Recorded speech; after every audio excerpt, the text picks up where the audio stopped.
Cuán agradecidos, Dios de los cielos, de que nos permitas correr a tus brazos, Señor.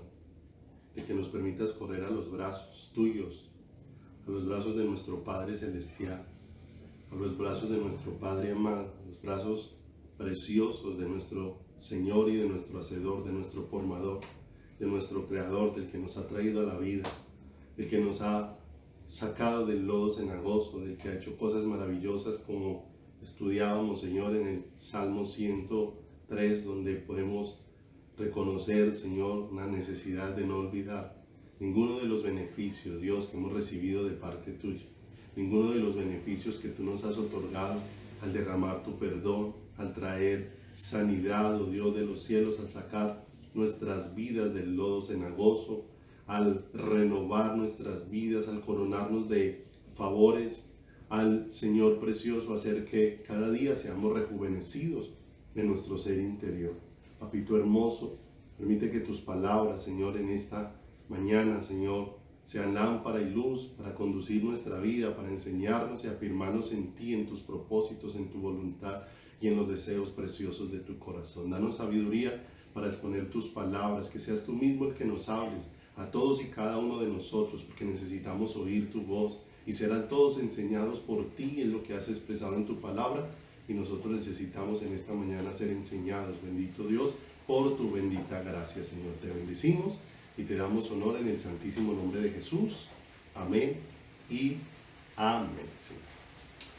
Mis amados, el Señor continúe llenando sus corazones y sus vidas de una manera sobrenatural. Ciertamente seguimos hablando de la vida de la iglesia, la vida que Dios dispuso para nosotros, esa vida con la que Dios viene hablando de una manera profunda, de una manera hermosa, a cada uno de nosotros y a cada uno de nuestros corazones. Hemos venido estudiando en el libro de los Hechos cosas tan actuales, tan vigentes y tan necesarias para nuestra vida espiritual, tan necesarias con lo que Dios ha plantado, con lo que Dios nos ha otorgado, con lo que Dios ha derramado en nuestro corazón, con lo que Dios ha derramado en nuestras vidas, porque ciertamente vamos entendiendo y vamos teniendo claridad de que la iglesia no es un lugar físico, la iglesia son personas que han recibido la vida preciosa de Dios. Pues sin la vida preciosa de Dios no pudiésemos ser iglesia, y como hombres y mujeres que hemos recibido la vida de Dios estamos en este mundo, pero ya no pertenecemos a este mundo. Hemos recibido la vida de Dios y estamos en este mundo. Y como estamos en este mundo, entonces nos vamos a ver enfrentados, aún estando en las manos de Dios, a diversas situaciones, a diversas circunstancias que siempre confrontarán nuestra confianza, que siempre confrontarán dónde está puesto nuestro corazón, que debe estar para la iglesia solamente puesto en quién es Dios, en quién es este ser glorioso y maravilloso que nos ha escogido, porque estamos viviendo tiempos, mis amados, de mucha turbulencia. Cuando una persona va viajando en un avión, el avión muchas veces se estremece porque está pasando por sectores donde el clima, donde las circunstancias atmosféricas hacen inestables la navegación. Pero ciertamente, aunque hay mucha turbulencia en el presente, en las cosas en las que estamos viviendo, hay turbulencia que está golpeando muchas áreas hoy en el mundo entero, turbulencia que está golpeando la salud, turbulencia que está golpeando la vida familiar, turbulencia que está golpeando la identidad, turbulencia que está golpeando la salud, que está golpeando la seguridad, bueno, que está golpeando muchos ámbitos. Y la iglesia no somos ajenos a toda esta turbulencia que se va levantando en el mundo entero, que se va levantando sobre toda la faz de la tierra. Pero vamos encontrando que en medio de toda esta turbulencia el que va dirigiendo nuestras vidas es el Señor, el que va guiando nuestros pasos, es el Creador. Él es el que va guiando todo nuestro caminar, Él es el que va guiando toda nuestra vida, que Dios es el que va al control de toda esta nave donde nosotros vamos. Y así como Dios guió a aquella arca donde hizo subir a Noé y su familia y todos los animales que puso allí, y todo el ímpetu con que vinieron las aguas no pudieron hundir aquella barca porque estaba sostenida por Dios. Así tenemos que entender que aunque haya mucha turbulencia, ciertamente esta nave está siendo dirigida por Dios. Esta nave está bajo el control maravilloso de Dios. Y es muy importante, mis amados, que nosotros podamos ir teniendo claridad acerca de esto, porque jamás Dios ha prometido, o jamás Dios, pudiéramos decirlo de esta manera, ha defraudado a nadie, y jamás Dios podría defraudar a nadie. Pero muchas veces somos nosotros los que abordamos asuntos diferentes a como Dios los ha abordado, o abordamos cosas como Dios no las ha prometido, mis amados. Dios jamás prometió a través de su palabra evitarnos el dolor. Jamás prometió a través de su palabra evitarnos el sufrimiento. Jamás prometió a través de su palabra evitarnos pasar circunstancias difíciles.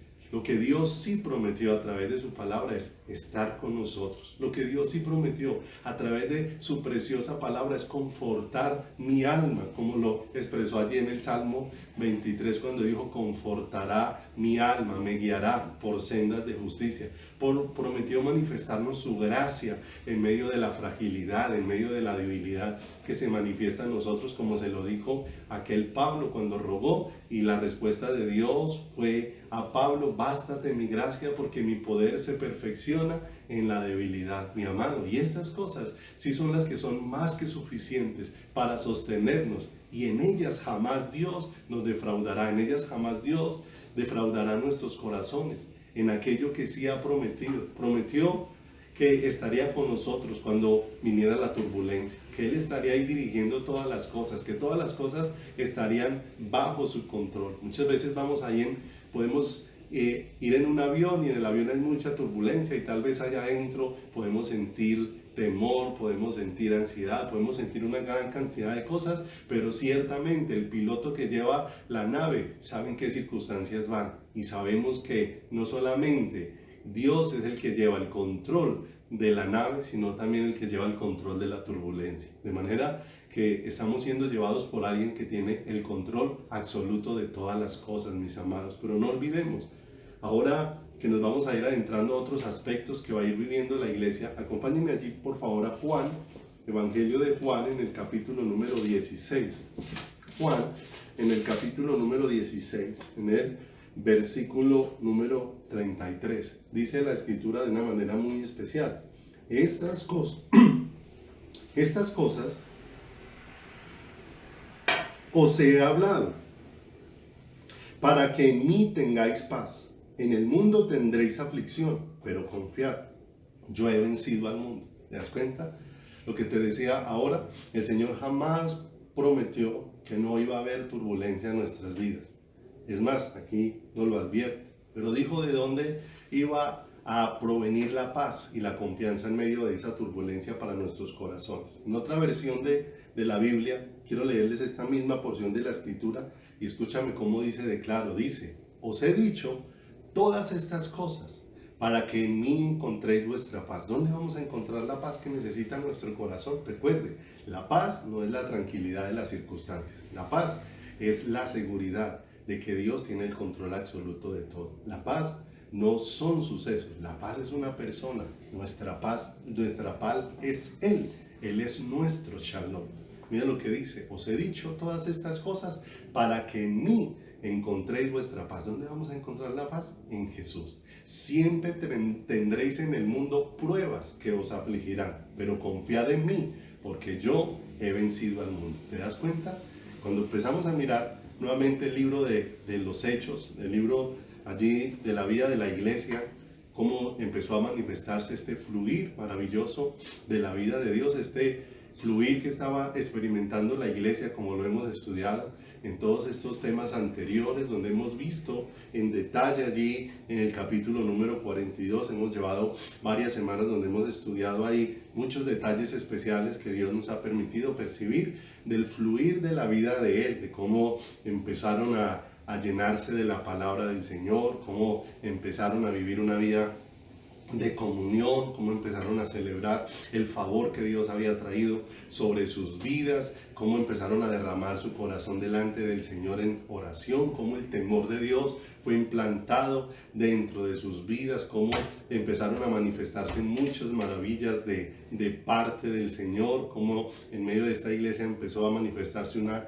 generosidad incomparable. Y el último aspecto que estábamos viendo esta semana anterior, o sea, este miércoles anterior, acerca de cómo el gozo y la gratitud hacen del corazón un corazón sencillo delante de Dios, porque esa era una iglesia que tenía alegría y sencillez de corazón. Empezamos a ver todas estas cosas maravillosas que estaban allí fluyendo, pero también tenemos que empezar a ver que esta iglesia que estaba enfrentando todas estas cosas tan preciosas que hemos enunciado, también iba a enfrentar momentos de dificultad, también iba a enfrentar luchas, también iba a enfrentar persecución, también iba a enfrentar tropiezos y dificultades dentro de su caminar. Allí, en Hechos capítulo número 4 en adelante, vamos a empezar a ver cómo allí empezaron a darse una serie de sucesos que nos permiten ver cómo Dios seguía obrando y cómo se va cumpliendo lo que el Señor advirtió, que leímos ahora en Juan, que en el mundo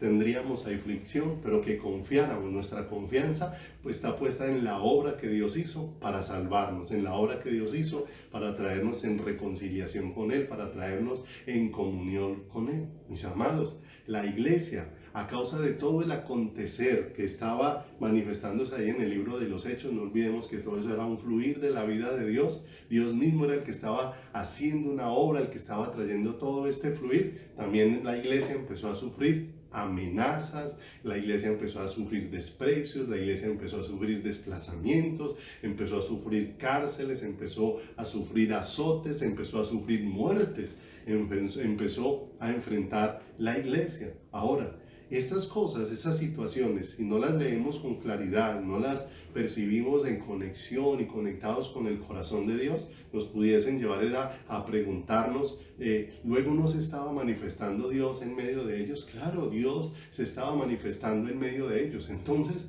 ¿por qué pueden suceder todas estas cosas? ¿Por qué pueden pasar todas estas situaciones de persecución, de cárceles, de azotes, de todas estas situaciones de desplazamiento que aún vivieron las personas que empezaron a ser perseguidas y tuvieron que irse al otro lado, a otros lugares diferentes, mis amados? Porque nosotros vivimos en medio de un mundo caído, en medio de un mundo corrupto, mis amados, en medio de un mundo que desprecia a Dios.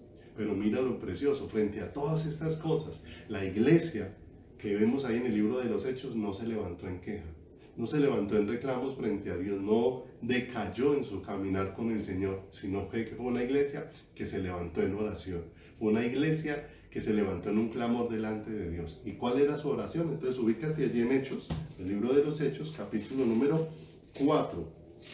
Hechos, en el capítulo número 4, en el versículo número 29. Ubíquese allí en el 29. Igual si quieres puedes leer con más detenimiento todo lo que pasó ahí en el capítulo número 4, cómo habían llevado a Pedro a la cárcel, cómo le habían prohibido que siguiese hablando en el nombre del Señor, pero Dios empezó a traer un fluir, un denuedo al corazón de los apóstoles, de manera que cada vez estaban dispuestos a seguir adelante, aunque se presentaran adversidades, luchas, dificultades y tropiezos, allí donde expresó que era necesario obedecer primero a Dios antes que a los hombres, y aún después de haberles amenazado, les azotaron y les dejaron ir, pero oprimiéndolos para que no siguieran de la mano del Señor. Pero cuando llegó la noticia al resto de la iglesia, mire lo que les decía ahora, la iglesia, frente a toda esa turbulencia que había,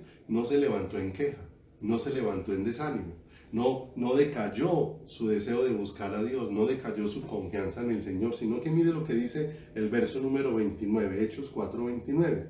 Y ahora, Señor, mira sus amenazas y concede a tus siervos que con todo denuedo hablen tu palabra, mientras extiendes tu mano para que se hagan sanidades y señales y prodigios mediante el nombre de tu santo Hijo Jesús.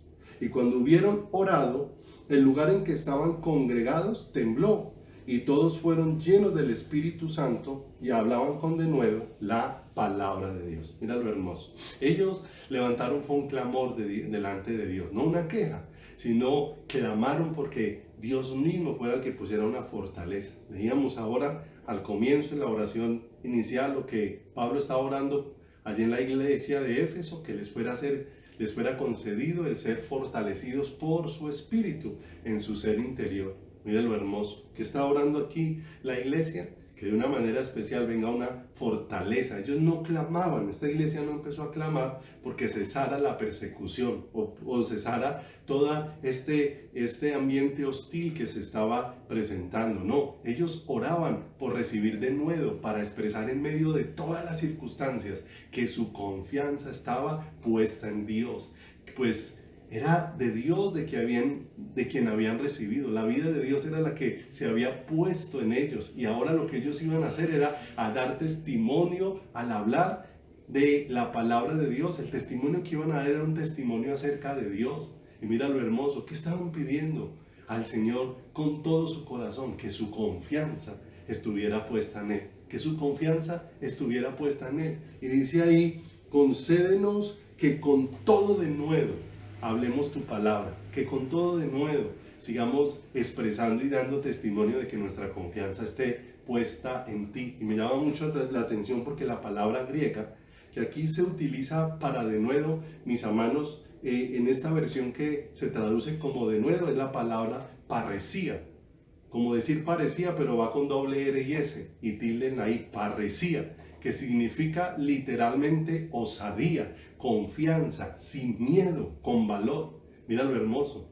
El griego nos permite ver en que esta palabra era usada originalmente para expresar el derecho que las personas que habían recibido libertad tenían de hablar con claridad y tenían para hablar con sinceridad acerca de la libertad que habían recibido. De manera que ellos estaban pidiendo al Señor era: permítenos, Señor, tener confianza, vivir sin miedo, teniendo valor para anunciar que estamos en tus manos, que dependemos de ti, que tú eres nuestro Dios. ¿Te das cuenta que en lugar de levantarse en queja, que en lugar de levantarse en reclamo, que en lugar de caer en desánimo, la iglesia se levantó, fue en oración, y estaban clamando no por salir de los tropiezos, sino estaban clamando por ser fortalecidos, porque sus vidas mismas fueran un testimonio de que la confianza de Dios había inundado sus corazones, de que ellos tenían confianza en su Creador, de que ellos iban a vivir sin miedo y de que ellos iban a vivir teniendo valor para anunciar que estaban en las manos de Dios, que dependían de Dios, mis amados. Esto es tan hermoso. Si te ubicas allí en el Salmo 27, en el verso número 5, el libro de Salmos, en el capítulo número 27, en el verso número 5, dice algo bien hermoso que nos va llevando a afirmar nuestro corazón en donde hemos sido puestos. Es que no podemos perder de vista, en medio de las circunstancias que aparecen, porque no olvidemos, estamos en este mundo, pero no somos de este mundo. Tenemos la vida de Dios, y aunque hemos recibido la vida de Dios, que es el regalo más glorioso, la palabra de Dios dice que aún sobre esta tierra podemos tener aflicción, pero que confiemos que Dios ha vencido, que la victoria que Él obtuvo en la cruz va a ser y nos va a llevar a una vida eterna y maravillosa con Él. En el Salmo, en el capítulo número 27, en el versículo número 5, mira lo que dice la Escritura, mis amados. Porque Él me esconderá en su tabernáculo en el día del mal. Me ocultará en lo reservado de su morada. Sobre una roca me pondrá en alto. Así, mis amados, es como Dios nos ha llamado a vivir a su pueblo. Y esto es lo que produce el Espíritu de Dios obrando en nosotros. ¿Te das cuenta? Como dice acá, ¿dónde estaba experimentando el salmista que Dios lo había puesto? Que Dios lo había escondido en su tabernáculo. O sea, dentro de él mismo fue donde Dios lo puso. Que Dios lo escondería del mal, lo ocultaría en lo reservado de su morada y sobre una roca. ¿Cuál es esa roca? La roca de eternidad, es la roca inconmovible que es Jesucristo. Sobre una roca me pondrá en alto. Mira lo hermoso de esto para nuestras vidas y para nuestros corazones, mis amados. Nosotros necesitamos de una manera especial conocer acerca de lo que debemos esperar vivir al tener sobre esta tierra una vida de fe, una vida puesta en los ojos, con los ojos en el Señor, como dice el libro de Hebreos. Nosotros necesitamos conocer acerca de esto, lo que nosotros debemos vivir con nuestra fe sobre la faz de la tierra. Vivimos turbulencia, vivimos y enfrentamos dificultades, pero no olvides de una manera muy clara que estamos aquí, pero no somos de este mundo. La palabra de Dios lo expresó muy claro. El apóstol Pablo allí en Filipenses, que es la carta conocida como la carta del gozo, porque era una carta que a pesar de toda la aflicción y las cárceles que Pablo había enfrentado, había un gozo inefable.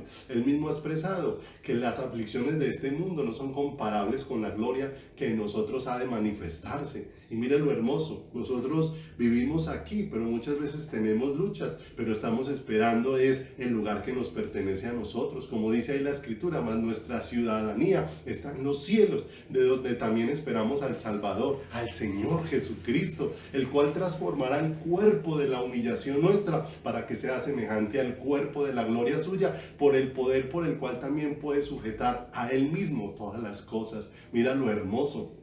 Y esto no es un asunto nuevo, de que nosotros podamos enfrentar aflicciones y dificultades. No olvide que hemos leído, si nosotros nos decepcionamos de alguna situación respecto a Dios, no es porque Dios nos haya fallado, sino porque muchas veces hemos abordado cosas como Dios no las expresó. No olvidemos, Dios no ofreció ni prometió jamás evitarnos adversidades, luchas o dificultades, tropiezos en el camino, pero sí prometió estar con nosotros. Y esa es una seguridad que necesita estar muy firme dentro de nuestro corazón. Lo está empezando a vivir la iglesia allí, empezó a vivir de una manera especial situaciones difíciles, pero esas situaciones que estaban afectando al mundo, ¿qué oraron ellos? Que se les diera de nuevo, que se les diera confianza para dar testimonio de que sus vidas estaban en las preciosas manos de Dios. Pero esto no solamente ha acontecido allí en el libro de los Hechos. Vamos a ver algunos ejemplos que nos van a ir permitiendo de una manera muy especial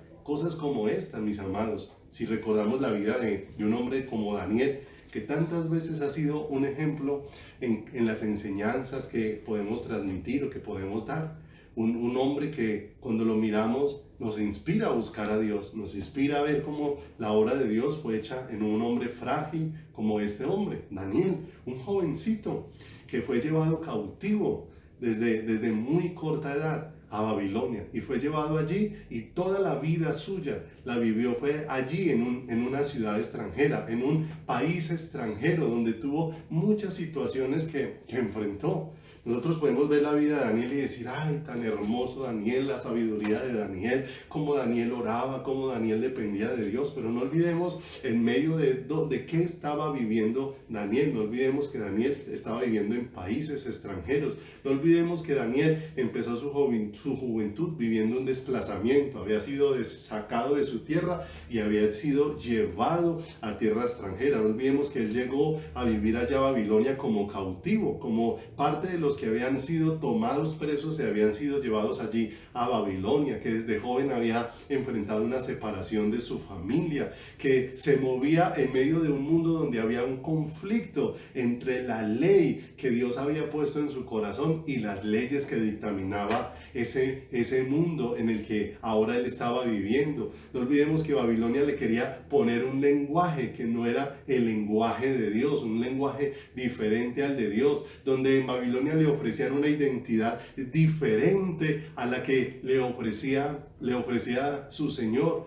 Babilonia le ofrecía una identidad diferente que no era la semejanza de su Dios. No olvide que allí fue metido para que aprendiera todas las leyes y todo lo que hacían los caldeos, como dice la Escritura, que aunque fue puesto en lugares de privilegio por la gracia y la misericordia de Dios, que Daniel no gozaba de popularidad allí donde él se encontraba, donde se veía muchas veces enfrentado a la muerte, donde en muchas ocasiones se vio enfrentado a la muerte. Si recordamos tantas situaciones que vivió a lo largo de su vida, cuántas cosas pudieron ser aflictivas, ese desplazamiento, ese ser separado de su familia, ese vivir en tierra ajena, ese enfrentar leyes que no eran las leyes de su Dios, de su Señor, costumbres que no eran las que honraban a Dios, situaciones que no eran conforme a la voluntad de Dios, un mundo que no era a la semejanza de Dios, un mundo que era antes hostil a Dios. ¿Cuántas veces en todo lo que él vivió y nos damos cuenta que en cada situación Daniel no se quería mostrar él. Lo que Daniel siempre evidenciaba era que su vida estaba en las manos de Dios y dependía. No olvidemos que varias veces estuvo enfrentado a la muerte allí en Babilonia, cuando el rey soñó y quería que le dijeran el sueño y lo que el sueño significaba, y si no, el dictamen era que todos los astrólogos y los magos de allá deberían de morir, y entre esos había estado contado Daniel, pero Daniel salió dando un testimonio. O sea, Dios es el que puede revelar. Si a Dios le place revelarnos esto y revelarnos el significado, le podremos dar claridad al rey, porque si hay alguien que revela los misterios es Dios. Siempre estaba viviendo una situación, enfrentó una situación de muerte, como la orden que había dado Nabucodonosor para que murieran los reyes, los magos y astrólogos, porque no le decían el sueño que había soñado y su significado, y enfrentó esa situación de muerte. Pero ¿cómo la enfrentó? La enfrentó buscando a Dios. ¿Qué hizo? Se fue a orar a Dios. Dios, tú eres el que revelas todos los misterios, tú eres el que me puedes revelar este asunto que tiene atormentado al rey, por la cual este rey ha determinado o ha dado un dictamen de muerte. ¿Y a dónde se fue a refugiar y dónde fue a buscar? En Dios. Cuando fue perseguido allí en medio del reinado de los medos y de los persas, por causa de su relación con Dios, buscaron dónde tenía una fragilidad Daniel, o cuál era la fortaleza de Daniel. Encontraron que la fortaleza de Daniel estaba en relación con la relación que Daniel tenía con su Dios. ¿Y qué buscaron? Que esa relación de Daniel con su Dios se rompiera para que se debilitara la vida de Daniel. Pero y por causa de esta relación, Daniel fue echado al foso de los leones. Pero mira lo hermoso, allí estuvo Dios. Dios hubiera podido determinar que los leones acabaran con la vida de Daniel. Pero ¿sabe qué entendió Daniel? Mi vida está en las manos de Dios. Mi vida depende de Dios. Dios me puede guardar de los leones. O Dios puede permitir que los leones me devoren. Pero sea una cosa o sea la otra, realmente mi vida está en las manos de el Señor. ¿Te das cuenta? Que no es la primera vez que la iglesia o los hombres de Dios van a enfrentar situaciones hostiles o situaciones que se hacen difíciles en su vida. Nosotros estamos viviendo situaciones muy complejas al presente, de muchos índoles, mis amados, de muchas clases y de muchas formas, muchas presiones que al momento se están manifestando sobre la faz de la tierra. Los problemas que ahora se están viviendo sobre la faz de la tierra no son solamente por asunto de el temor que ha inundado a muchos de qué tal si enferman. Y muchas veces las personas están afanadas pensando de que el dictamen de la prueba es el que determina el estado de su salud y no Dios. ¿Cuántos pudieron haber enfermado y ni siquiera se dieron cuenta y salieron adelante? Pero Dios fue el que los sostuvo. Pero muchas veces nos sentimos sanos o enfermos por lo que diga la prueba y no por lo que diga Dios. Mis amados, tenemos que aprender y entender qué dijeron ellos, los del libro de los Hechos. Señor, que hablemos con denuedo tu palabra, Señor, que con denuedo podamos dar testimonio de que la confianza nuestra está puesta en ti, de que nuestras vidas están en tus manos, de que dependemos de ti. Y en eso se estaban fortaleciendo para enfrentar todas esas situaciones que enfrentaron cada uno en su momento, Daniel en su momento, la iglesia en su momento, pero nosotros ahora estamos viviendo presiones con las cuales se cumple: en el mundo tendréis aflicción, pero ¿qué dijo el Señor? Confiemos en Él, porque Él venció al mundo. Puede ser que a Dios le placiera que en medio de alguna de estas situaciones alguno de nosotros perezca, pero estamos en sus manos. Si perecemos es en las manos de Dios, y perecemos para la gloria de Dios, para la honra y la alabanza de Dios, como dijeron Sadrach, Mesach y Abednego, frente a la amenaza del rey de que si no se inclinaban frente a aquella estatua, eran echados en el fuego, en el horno que estaba ardiendo de una manera tremenda y que iba a consumir sus vidas. Pero ellos tenían claro que Dios era poderoso para librarlos, pero Dios también pudiera determinar no librarlos de esa situación, pero que ellos querían dejar el testimonio, que fueran librados o que no lo fueran, sus vidas le pertenecían al Señor. ¿Se da cuenta?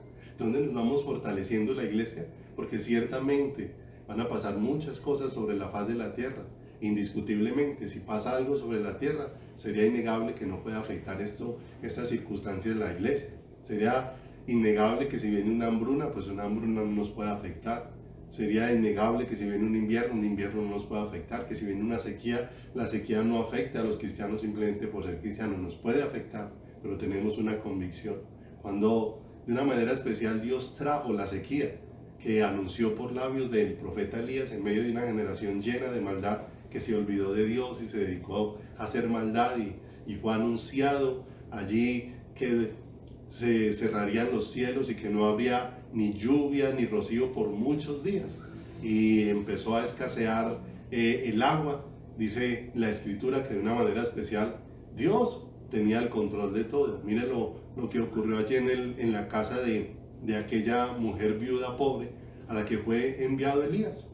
Cuando estuvo allí, y dice que apenas tenía una pequeña porción de harina y una pequeña porción de aceite, pero Dios puso su mano sobre esa pequeña porción, y aunque había hambruna, no escaseó el alimento en aquella casa. Y aunque no había abundancia en los mercados para traer ni dinero para comprar, en aquella casa no escaseó el alimento, porque Dios era el que estaba ahí obrando y manifestándose. ¿A dónde estamos siendo llamados a poner la mirada, mis amados? En Dios, en fortalecernos en Él, en que estamos en las manos de Dios, en que estamos en la presencia maravillosa, en la presencia gloriosa de Dios, mis amados. Ciertamente nuestra vida, escuche esto con todo el corazón, ciertamente nuestra vida toma aliento, no mirando lo que hay a nuestro alrededor, no poniendo la mirada en las circunstancias, ni en la mucha turbulencia que hay en el presente. No, nuestra vida toma aliento encontrándose con el Señor, conociendo a Dios, estando en una relación cada vez más profunda con el Señor. Allí es donde nuestra vida toma aliento. Vaya conmigo al Salmo, libro de Salmos, capítulo 27, ubíquese allí. Ahora leímos el verso 5, pero ahora nos vamos a ubicar en el versículo número 1 y vamos a empezar por allí. Salmos, capítulo 27, verso número 1. ¿Qué hizo Dios con la iglesia de Hechos? Dios les trajo de nuevo, les llenó de su espíritu y puso de nuevo en sus corazones. Y la Biblia da testimonio que muchos fueron aserrados, que muchos, como dice allí la palabra, no solamente habla de los que por fe pusieron en fuga ejércitos, de los que por fe taparon bocas de leones, sino también habla de aquellos que por fe tuvieron que vivir escondidos en cavernas, de aquellos que tuvieron que vestir pieles, de aquellos que tuvieron que recibir a unas personas muertas, pero que dice la Escritura, que ¿dónde se fortalecieron? En el Señor. ¿Dónde estaba puesta su confianza? En el Señor. Y mira lo hermoso, el Salmo, en el capítulo número 27, en el versículo número 1, dice la Escritura, dice, Jehová es mi luz y mi salvación. ¿De quién temeré? Jehová es la fortaleza de mi vida. ¿De quién he de atemorizarme? Y cuando miramos este aspecto tan importante y cómo lo empieza a expresar el salmista aquí, recordemos cosas que son necesarias dentro de nuestra vida. ¿Qué estamos aprendiendo la iglesia? A vivir dependiendo de Dios. Dependemos de Dios. Estamos en las manitos de Dios. No estamos en manos de las circunstancias. Estamos en manos de Dios. Del Dios que tiene el control de las circunstancias. Y que aunque Dios permita ciertas circunstancias, aún nuestras vidas ahí están bajo el cuidado de Dios. Y estamos a la expectativa de que en nuestras vidas cada día se haga la voluntad de Dios. No olvide que no nos fortalecemos viendo las circunstancias, nos fortalecemos es en una relación con Dios, en una relación con el Señor. Pablo expresó de una manera muy clara que él había aprendido a vivir cualquiera fuera sus circunstancias, cualquiera fueran sus situaciones, teniendo como su fuente al Señor. En cualquier circunstancia, la fuente del corazón para Pablo era el Señor. Pablo reconoce que es Dios mismo, o es de Dios mismo donde proviene la gracia que sostiene sus vidas, que es de Dios mismo donde proviene el favor que sustenta su corazón. Lo que sustenta nuestras vidas, amado, es la misma vida de Dios. Entendamos, no es las circunstancias, lo que sustenta nuestras vidas es la vida misma de Dios. Para que ninguna circunstancia se convierta en un motivo o en una razón de desprecio hacia el Señor, de decaimiento, de inseguridad, de miedo, de orgullo o de arrogancia. Porque cuando Pablo ahí en Filipenses 4, 11 y al 13, si lo quiere leer conmigo, dice ahí la escritura. Filipenses 4, 11 al 13 dice: no lo digo porque tenga escasez, pues he aprendido a contentarme cualquiera sea mi situación. Sé vivir humildemente y sé tener abundancia. En todo y por todo estoy enseñado, así para estar saciado como para tener hambre, así para tener abundancia como para padecer necesidad. Todo lo puedo en Cristo que me fortalece. Mira lo hermoso, cualquier situación, mis amados, cualquier circunstancia que nosotros enfrentemos sin tener claridad cuál es la fuente que sustenta nuestro corazón, puede alejarnos de Dios, sea buena o sea difícil, porque no solamente puede llevarnos a decaimiento en búsqueda de Dios y en la confianza de Dios, un tropiezo, una adversidad, también una muy buena situación puede llevarnos a alejarnos de Dios. Por eso no hablamos solo de situaciones o circunstancias o condiciones adversas, hablamos también de las que no son favorables. Tanto la escasez pudiese ser un motivo de descontento, como la abundancia un motivo de alejamiento. Porque si pongo mi corazón en ello y no en Dios, terminaré enfrentando un endurecimiento, mis amados, un endurecimiento dentro de mi corazón y dentro de mi vida. En el Salmo, capítulo 36, verso 7, en adelante, el salmista expresa algo muy especial. Vamos a leer del 37 al 9, del 36, 7 al 9, pero quisiera que lo leyéramos como al revés, porque si lo leemos de para atrás, le encontramos como un sentido bien especial. No que estemos cambiando la palabra, no, de ninguna manera, sino que nos permite como poder percibir unas cositas muy preciosas aquí. Si leemos el verso número 9, la escritura dice ahí en el Salmo, capítulo número 36, versículo número 7 al 9, pero vamos a leer primero el 9. Dice: porque contigo está el manantial de la vida. En tu luz veremos la luz. Miren lo hermoso. Aquí el salmista está reconociendo cuál es la fuente, ¿sí? Cuál es la fuente que produce, y está evidenciando que la fuente procede de Dios, que Dios es la fuente, que es la luz de Dios la que nos alumbra, la que va alumbrando nuestro corazón para que reconozcamos que Él es el Dios que nos sustenta, que Él es el Dios que nos sustenta de una manera muy especial. Y si mira el verso número 8, si por la luz de Dios vemos que Dios es la fuente, entonces mire lo que dice el verso 8. Esos que reconocen esa fuente, dice en el verso 8, serán completamente saciados de la grosura de tu casa y tú los abrevarás del torrente de tu delicia. Entonces reconozco que Dios es la fuente, pero que esa fuente que es Dios va a saciar, va a llenar mi corazón. La plenitud de Dios va a inundar todo mi ser, va a llenar toda mi vida. Y si leo el verso número 7, entonces mire cómo termina siendo la expresión de mi vida. Cuán preciosa, oh Dios, es tu misericordia. Por eso los hijos de los hombres se amparan bajo la sombra de tus alas. ¿Te das cuenta que cuando leemos de atrás y hacia adelante le encontramos un sentido bien especial a esta porción de la escritura? Porque nos damos cuenta que Dios va abriendo nuestros ojos para que lo veamos con claridad. Cuando lo vamos viendo con claridad, damos cuenta que Él es la fuente que sacia nuestro corazón. Y cuando nos damos cuenta que todo lo que sacia nuestro corazón no son las circunstancias, sino Dios, entonces mire lo hermoso. Entonces estalla nuestro corazón diciendo como el verso 7, cuán preciosa, oh Dios, es tu misericordia. Por eso los hijos de los hombres se amparan bajo la sombra de tus alas. ¿Te das cuenta de esto tan hermoso, mis amados? Que estas no son porciones para que simplemente las memoricemos y las repitamos como loros en medio de una situación. No, esa no es la forma en como Dios dispuso su palabra, porque a veces cogemos la palabra de Dios como si fuese un amuleto. Vivimos alguna situación y estamos buscando de qué amuleto pegarnos, qué palabra puedo decir frente a esta situación como para que la situación funcione. No, no es así como Dios dispuso su palabra. Por eso no es para repetirla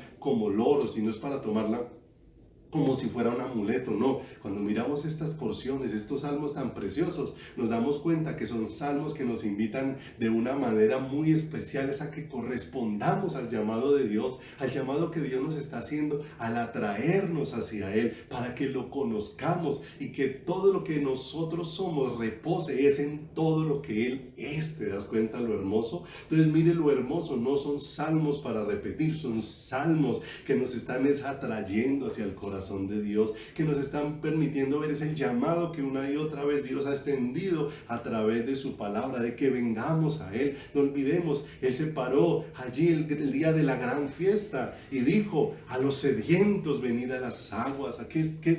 ¿Hacia dónde estaba llamando Dios? Hacia el pueblo, hacia Él. ¿Hacia dónde llamó el Señor a la mujer samaritana? Si bebes de esta agua volverás a tener sed, pero si bebes del agua que yo te daré, será en ti una fuente de agua que salte para vida eterna. Dios le estaba llamando hacia Él, Dios le estaba llamando hacia su corazón, Dios le estaba llamando hacia su misma presencia. Mira lo hermoso, porque nos damos cuenta en ese Salmo 27 que estábamos leyendo ahora. Empezamos leyendo ahí donde el salmista se pregunta o evidencia dos preguntas bien tremendas que aquí no tienen que ver con temor de respeto, sino que tienen que ver con temor de miedo. La palabra aquí temor corresponde al miedo, al terror, a las cosas que nos pueden asustar, amedrentar, causar angustia,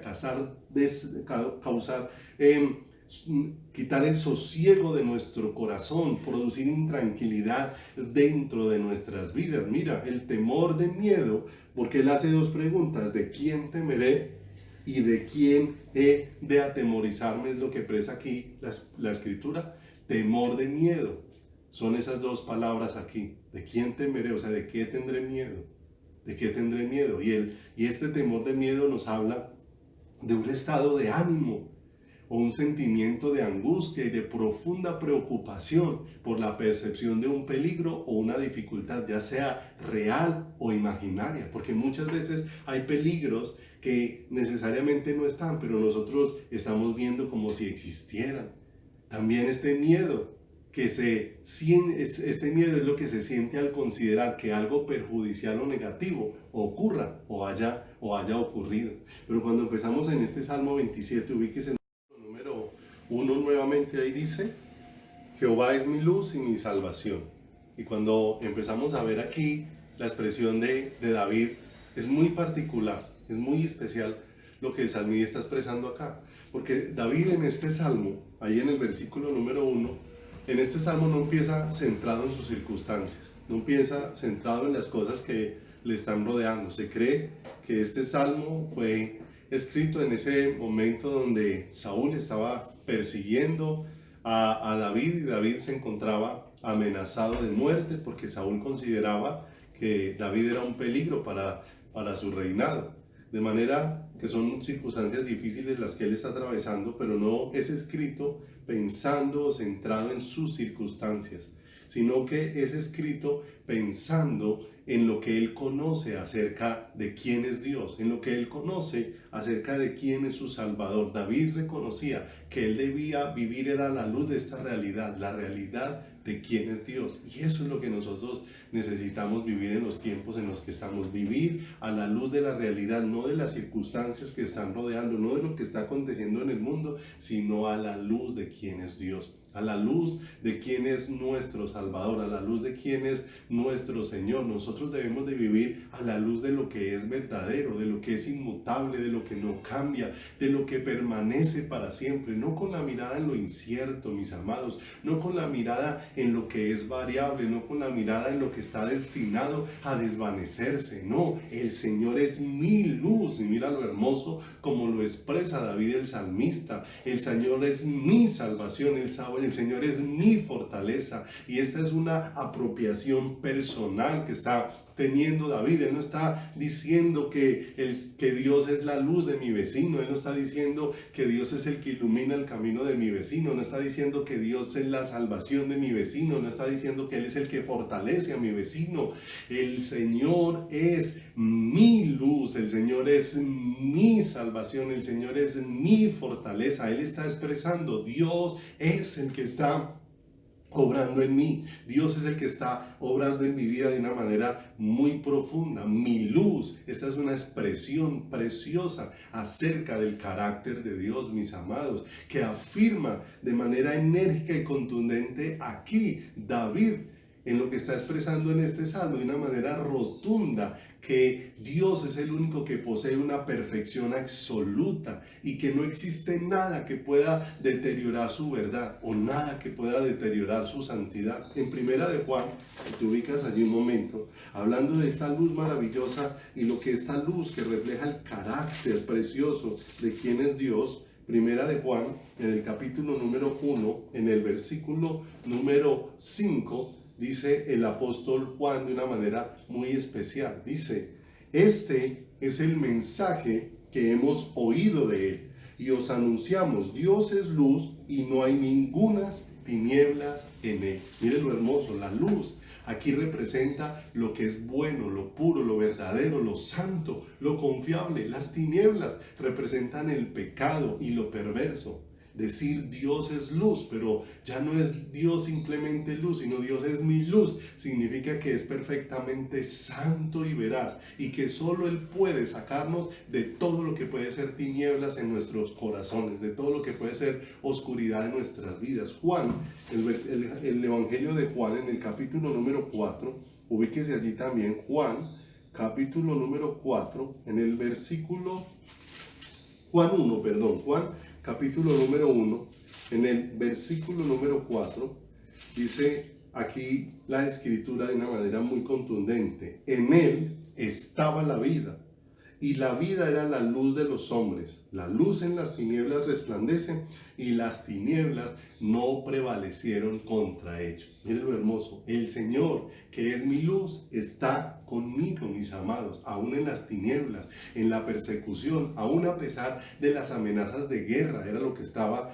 entendiendo David cuando escribió este salmo de una manera muy profunda. El Señor está conmigo aún a pesar de la amenaza de enfermedad. El Señor está conmigo aún a pesar de las condiciones hostiles. El Señor está conmigo aún a pesar de la amenaza de perder su vida, porque no olvide, David estaba buscando, Saúl estaba buscando la vida de David. ¿Sabe por qué él está diciendo de quién temeré o de qué he de atemorizarme? Él no tenía temor por una razón, porque Jehová era la luz que podía dispersar esas tinieblas que le estaban rodeando. El Señor era el que podía hacer algo. Esto nos enseña aún algo mucho más profundo, mis amados, que no importa la situación que estemos viviendo a nuestro alrededor, mis amados, Dios es luz, Dios es justicia, Dios es esperanza y Él va a triunfar con su propósito sobre nuestras vidas. Ese es el Dios nuestro, ese es el Dios que es nuestro libertador, ese es el Dios que nos llena. Pero esto no es para producir un simple sentir mental, para que simplemente estemos diciendo así, o por un momento tengamos una emoción y digamos simplemente amén, amados, porque podemos decir un gran amén con todas nuestras fuerzas y emocionarnos de una manera tremenda, pero ese no era el propósito del salmista, no era un mover las emociones con este salmo, porque las emociones son como la espuma, que con la misma facilidad que sube, con esa misma facilidad vuelve y se desvanece. No, era establecer un fundamento espiritual, era establecer una base inconmovible de algo que permanece, de algo que prevalece en medio de todas las circunstancias. De manera que este salmo nos lleva a preguntarnos, o nos lleva a entender, en ese de quién temeré y en ese de qué atemorizarme, es quién es Dios para mí. Y la pregunta es quién es Dios para ti. Porque este salmo empieza centrado en quién es Dios. Ahí es donde está totalmente centrado David. ¿Y a dónde estaba llevando Dios a la iglesia de los Hechos en medio de toda la turbulencia que había? ¿Y a dónde está llevando Dios la iglesia del presente en medio de toda la turbulencia que hay en todos los ámbitos en este momento? Nos está llevando a evaluar, a entender, a conocer quién es Dios para mí, quién es Dios para mi corazón, quién es Dios para mi ser, y no solo quién es Dios sobre mis circunstancias, sino algo mayor, algo mucho mayor, quién es Dios frente a mi eternidad. ¿Quién es Dios frente a la eternidad que ya hay puesta en mi ser y en mi corazón? Esa luz nos habla de la redención que Él nos manifestó en Jesucristo, en contraste con las tinieblas que son la condenación para el corazón y para la vida. La luz nos habla de entendimiento espiritual, mis amados. Dios se reveló por medio de Jesucristo para mostrarnos el camino que nos lleva a su corazón. Eso era lo que nos estaba mostrando a través de Jesús. En 2 de Corintios, Si te ubicas allí, segunda de Corintios, en el capítulo número 4, segunda de Corintios, en el capítulo número 4, en el versículo número 6, mira lo hermoso, porque Dios, segunda de Corintios 4, 6, porque Dios que mandó que de las tinieblas resplandeciese la luz, es el que resplandeció en nuestros corazones para iluminación del conocimiento de la gloria de Dios en la faz de Jesucristo, mis amados. Y por eso la palabra de Dios también declara allí en Juan 8:12, y otra vez les habló Jesús diciendo, yo soy la luz del mundo, el que me sigue no andará en tinieblas, sino que tendrá la luz de la vida eterna. Mira lo hermoso, el que me sigue, es lo que dijo el Señor de una manera especial. Aquí nos comunica la idea de alguien que se entrega por completo a la persona a quien sigue. O sea, no es un simple seguir, no es un seguir de lejos, no es un seguir a la distancia, no. Este seguir nos habla de una unión íntima, de una comunión personal. No olvidemos que David en el Salmo 27 no se está refiriendo a Dios como a alguien lejano, se está refiriendo a Dios es como alguien al que Dios se ha acercado de una manera muy profunda. Dios es mi luz y mi salvación. La luz tiene que ver profundamente, es con la vida de Dios, con Dios como el que sustenta todo mi ser. Mis amados, si nosotros miramos la Biblia desde Génesis 1, allí cuando Dios empieza la creación, allí cuando Dios empieza todo su obrar, nos vamos a dar cuenta cómo Dios en Génesis 1 manifestó la luz que trajo la vida de Dios a todo lo creado. Lo primero que Dios hizo lo primero que Dios manifestó sobre su creación fue la luz, porque la luz fue la que manifestó la vida de Dios. Lo que resplandeció, mis amados, sobre la creación fue quien Dios es. Fue quién es Él, y eso fue lo que hizo realidad todo lo que nosotros ahora vemos, todo lo que ahora nosotros vemos y conocemos como el universo, mis amados. La luz no vino con el sol, no olvidemos que el sol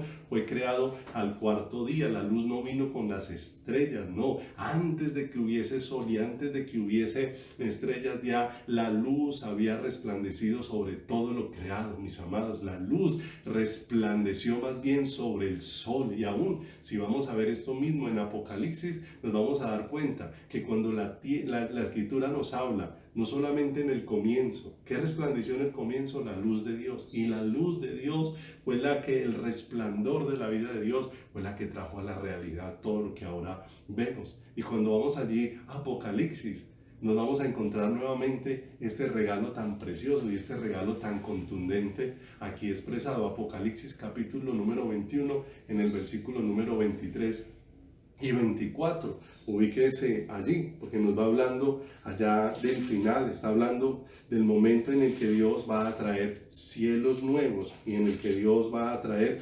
tierra nueva, es lo que empieza a hablar en el capítulo número 21, donde dice que todo lo conocido ya no va a ser así, porque aún vendrá una nueva creación donde todo será diferente. Ya en esa nueva creación serán dos multitudes las que estarán ahí asombrados, alabando a Dios. En la primera creación, cuando Dios estaba haciendo la tierra, estaba creando todo día por día, había un público que lo estaba mirando, y era la multitud de ángeles que él había creado. ¿Y que estaban haciendo los ángeles mientras Dios creaba? Estaban maravillados, viendo la grandeza de Dios, viendo cómo el poder de Dios hacía todas las cosas, viendo cómo en todo lo creado estaba siendo expresado el carácter, el amor, la naturaleza de Dios. Pero ahora, aquí en Apocalipsis, en el final, hay dos multitudes, la de ángeles que quedaron en el cielo, esos que no se rebelaron y fueron destituidos están allí, y juntamente con esos ángeles hay otra multitud, la multitud de los redimidos, de los lavados con la sangre de Cristo,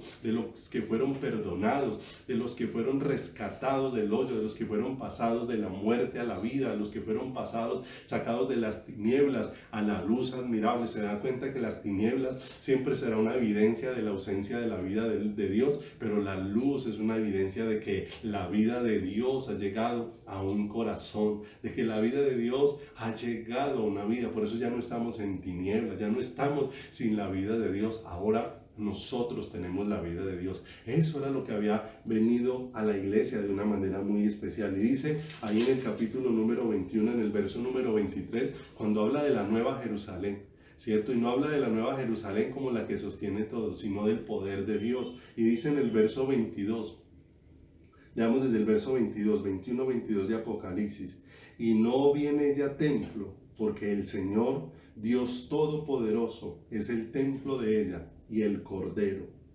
La ciudad no tiene necesidad de sol ni de luna, que brillen en ella, porque la gloria de Dios la ilumina, y el Cordero es su lumbrero. ¿Te das cuenta? Que lo que sostenía esta nueva creación hecha por Dios, estos nuevos cielos y esta nueva tierra, ya no estaban constituidos como los primeros. Dice que ya aquí no había ni sol, ni había estrellas, sino que lo que sustentaba, lo que le daba vida, lo que guardaba era la luz de Dios. Eso era lo que sostenía, ese resplandor de la vida de Dios, era lo que sostenía todas las cosas. Como dice aquí, no tenía necesidad ni de sol ni de luna que brillen en ella, porque la luz de Dios era suficiente para sostenerles, porque la gloria de Dios la ilumina y el Cordero es su lumbrero. ¿Te das cuenta? Porque esto tan hermoso y porque esto tan personal, porque David estaba viendo que su vida ya no estaba ausente de Dios, no tenía ausencia de Dios, aunque estaba atravesando peligros, aunque estaba atravesando dificultades. Él está entrando en algo muy personal e íntimo con el Creador. Dios es mi luz. Ya no está mirando lo que sucede en otros, está mirando lo que sucede en Él. ¿Quién es Dios para Él? ¿Quién es Dios para su corazón? ¿Quién es Dios para su vida? Y eso fue lo que empezó a clamar la iglesia de los Hechos allí que vemos, cuando siendo perseguidos, siendo amedrentados, siendo de una manera fuerte, perseguidos en tantas situaciones, ellos clamaron a Dios que les diera de nuevo, que les diera la gracia de tener esa confianza, esa seguridad, esa certeza de quién es Dios, de que Dios era el que los tenía en sus manos, que sus vidas estaban en las benditas y preciosas manos del Señor. ¿Te das cuenta? Esto tan hermoso que vamos viendo en la iglesia, no una iglesia que se atemorizó frente a las circunstancias, no una iglesia que estaba desesperada clamando que las circunstancias fueran cambiadas, no una iglesia que estaba clamando: Dios, dame ese de nuevo, esa gracia de tener una confianza total, una confianza absoluta en quién eres tú, que mi vida pueda realmente expresar que está en tus manos, oh Dios. Mi vida no depende de las circunstancias, mi vida no depende del COVID, mi vida no depende de las crisis económicas que hay sobre la tierra, mi vida depende del Dios Todopoderoso. Israel ya lo experimentó en el desierto, 40 años, donde Dios los sostuvo y Dios mismo les llevó y les recordó y les llamó la atención, que miraran durante esos 40 años cómo no había faltado el alimento, cómo no se les había hinchado el pie, cómo habían sido sostenidos por la mano de Dios, cómo aún su ropa no había envejecido. Durante 40 años Dios les dejó ver que el sustento que ellos necesitaban era la presencia de Dios. ¿Y qué estaba viendo la iglesia? ¿Y qué era lo que la iglesia quería ver y en qué era lo que la iglesia se fortalecía? No olviden, no nos fortalecemos con buenas intenciones, no nos fortalecemos simplemente recitando versículos, nos fortalecemos relacionándonos con Dios. Nuestra fortaleza está en esa vida íntima, donde Dios es mi todo, donde Dios es mi anhelo, donde Dios es mi deseo, donde como David puedo decir con todo mi corazón: Dios es mi luz. ¿Qué iba a decir aquella iglesia? Estaba siendo perseguida, pero decía: pero Dios ya alumbró mi corazón, ya Dios alumbró mi eternidad. Aunque esta luz de la vida temporal que vivo sobre esta tierra se apagara esta vida temporal, tengo ya una vida eterna que nadie la puede apagar, una vida eterna que nadie la puede cercenar, porque ¿qué me podrá separar del amor de Dios que es en Cristo Jesús, Señor nuestro? Amados, ¿de quién temeremos? ¿O de qué temeremos si nuestras vidas están en las manos preciosas de Dios? Ya hemos visto la primera parte de el Señor es mi luz. Necesitamos ir ahondando en el Señor es mi salvación y en el Señor es la fortaleza de mi vida. Si Dios nos da la gracia, el miércoles vamos a terminar esta parte, continuaremos con ella dándole muchas gracias a Dios, porque es Dios el que pone de nuevo en nosotros. Y clamamos porque nos permitan tener esa confianza para expresar todos los días que nuestras vidas están en sus preciosas manos. Vamos a orar. Padre, te damos muchas gracias por bendecirnos en esta preciosa mañana y en este precioso día hecho por tus manos, Señor. ¿Cuánto necesitamos que estas palabras sean vivas en nuestro corazón? Porque ciertamente, Señor, Vivimos un mundo de turbulencia, un mundo, Dios, de los cielos, de incertidumbre, un mundo, Dios, de aspectos cambiantes, Señor amado, pero nuestra confianza, Padre, eres tú. Permítenos ser un pueblo que esté en tus benditas manos, oh Dios de los cielos. David entendía y conocía de una manera especial por la obra que tú estabas haciendo en él, Señor, que no se estaba apoyando ni estaba poniendo la mirada en las circunstancias que le rodeaban, sino en quién era su Dios. Él entendía, Él es el que ha alumbrado con su luz mi corazón. Él es el que ha hecho resplandecer su gloria sobre mi vida. Y aunque tenga dificultades, su luz ya me alumbró. Tengo la certeza y la convicción.